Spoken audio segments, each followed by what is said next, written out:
En Contexto, una mirada a los derechos humanos. Con Daniel Vázquez.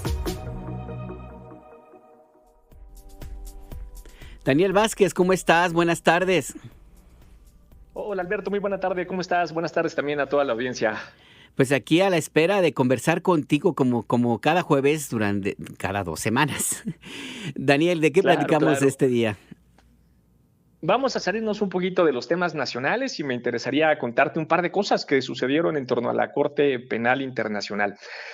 Pero arranquemos por el principio. ¿Qué es esto, no? De la Corte Penal Internacional.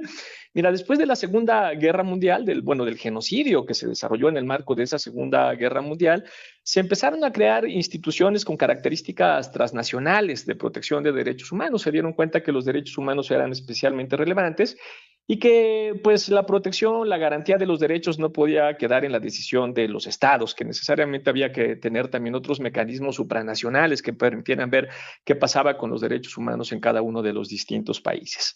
Tal vez los más conocidos son el sistema de Naciones Unidas, también se crearon los sistemas regionales. Nosotros formamos parte, por ejemplo, del sistema interamericano, de la Comisión y la Corte Interamericana de Derechos Humanos, pero se crearon también un tercer tipo de organismos como la Corte Penal Internacional. Entonces, esta corte es un tribunal transnacional creado para enjuiciar crímenes graves como el genocidio, como los crímenes de guerra, como las violaciones graves y sistemáticas o masivas de derechos humanos, de tal forma que si un Estado, en un Estado se cometían este tipo de crímenes y se quedaban en impunidad, pues uno podía acudir como víctima a esta Corte Penal Internacional para que ahí se investigaran y en su caso se sancionaran a los culpables.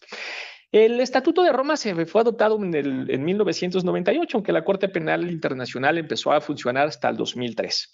En este momento, en el mundo hay 195 países, de los cuales 125 ya han firmado y ratificado el estatuto y otros 29 ya lo firmaron, pero no lo han todavía ratificado. Uno podría pensar, bueno, pues 125 de 195 va razonablemente bien. Sin embargo, el gran problema está en quienes no lo han firmado. Por ejemplo, Estados Unidos, China, la India, Rusia y por supuesto Israel se oponen a ser juzgados por un tribunal supranacional, argumentando casi siempre que eso se trata de una injerencia a su soberanía.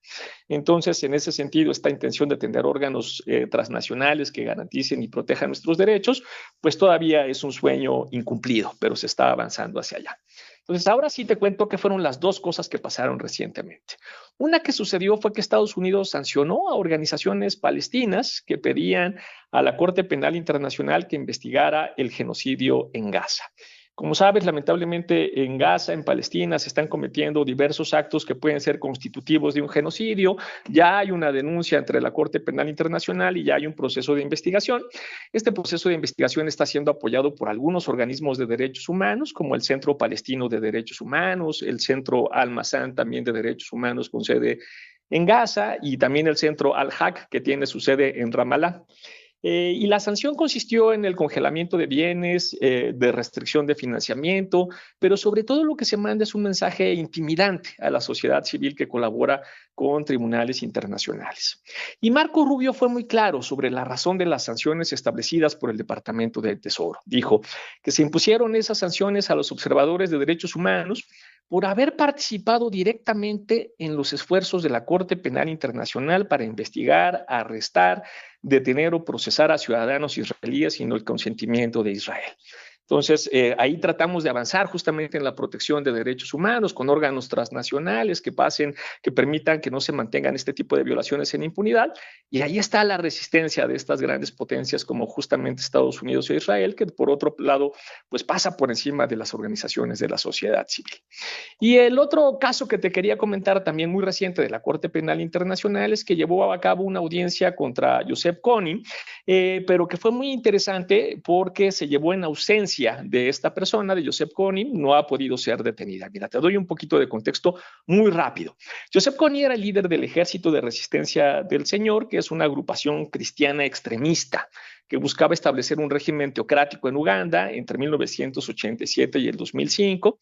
y en ese marco pues cometió graves violaciones a derechos humanos, asesinatos, secuestro de menores, esclavitud sexual, desplazamientos forzados, todo esto tanto en Uganda como en algunos países vecinos. Y lo inédito o el hecho por el cual a mí me interesó hablar sobre esto es que la Corte Penal Internacional celebró esta audiencia de confirmación de cargos en ausencia de Joseph Kony. El objetivo principal era, pues obviamente, preservar las pruebas, revisar y preservar las pruebas que tenemos para ver si se avanza o no se avanza el juicio, pero sobre todo mantener viva la memoria de las víctimas con respecto a este tipo de violaciones tan graves en materia de derechos humanos. Entonces, lo que quería charlar contigo era pues 3 elementos centrales. Primero, la relevancia de tener este tipo de órganos transnacionales que den cuenta de lo que sucede con las violaciones a derechos humanos, como la Corte Penal Internacional, la resistencia que todavía hay de algunas potencias de que este tipo de órganos exista y que quieren mantener varias de estas violaciones en impunidad, y los avances, ¿no? A veces mucho más despacio de lo que nos gustaría, mucho más frágiles de lo que debieran ser, pero los avances que intentan dar este tipo de órganos, pues obviamente para preservar la memoria y los derechos de las víctimas. Así es que más o menos así anda lo que tiene que ver con la justicia penal internacional. ¿Qué te parece, mi querido Alberto? Pues es un tema muy lamentable porque al final del día cada vez queda más claro hasta dónde no hemos logrado avanzar en el respeto de la dignidad humana, de los derechos humanos, de la democracia, de la estabilidad de las sociedades occidentales, porque pareciera que vamos para atrás, Daniel. Es cierto que Estados Unidos ha tenido siempre una posición preponderante por ser la potencia militar más importante del planeta. Es cierto también que existe un halo de protección por el lobby fuertísimo que existe a nivel internacional de parte del gobierno de Israel, no solamente el de Benjamín Netanyahu, sino todo Israel. Pero también es cierto que pareciera que algo ha sucedido, y no sé qué pienses tú, en el otro lado, que pareciera que están en una buena parte de la reacción que impidió que estas atrocidades se concretaran o avanzaran. Pareciera que hay una ausencia, un silencio, como una parálisis, como una distracción. Eso también me parece importante porque sí existen estos casos como Joseph Kony, estas sanciones descaradas de Estados Unidos a estas organizaciones de derechos humanos, este genocidio que comete Israel y el pueblo de Israel y el gobierno y el pueblo de Israel contra los palestinos. Pero también es cierto que hasta ahora la reacción no ha sido suficiente de parte de otras instancias, Daniel. Totalmente, nos siguen quedando a deber. En pleno siglo XXI hemos sido incapaces de parar un genocidio. Cuando pensamos que habíamos aprendido de los genocidios cometidos a finales del siglo XIX y durante todo el siglo XX, pensábamos que habíamos aprendido de eso y bueno, no es así. Seguimos teniendo una reacción muy lenta, los países siguen de alguna manera defendiendo sus intereses políticos y geopolíticos que tienen que ver con, pues, obviamente con este tipo de delitos como los genocidios, y lo que no tenemos es una solución relativamente ágil para impedir pues un aspecto que es central, que es el sufrimiento de las personas. En el caso de Palestina, el sufrimiento de los niños y niñas que se encuentran justamente allá. Entonces la justicia internacional camina despacio, mucho más despacio de lo que quisiéramos, y enfrenta un montón de resistencias, pero justamente órganos como esta corte, como la Corte Penal Internacional, pues siguen siendo el único foro global donde incluso los más poderosos, al menos en teoría, van a rendir cuentas. Esperemos que sea más pronto que tarde. Pues sí, esperemos, porque no se puede decir que no se puede, porque ya hubo un sancionado acusado de genocidio. No hay que olvidar a Slobodan Milošević, el carnicero de los Balcanes, que fue juzgado y que fue justamente allí en esas instancias de las que ahora nos das cuenta, Daniel.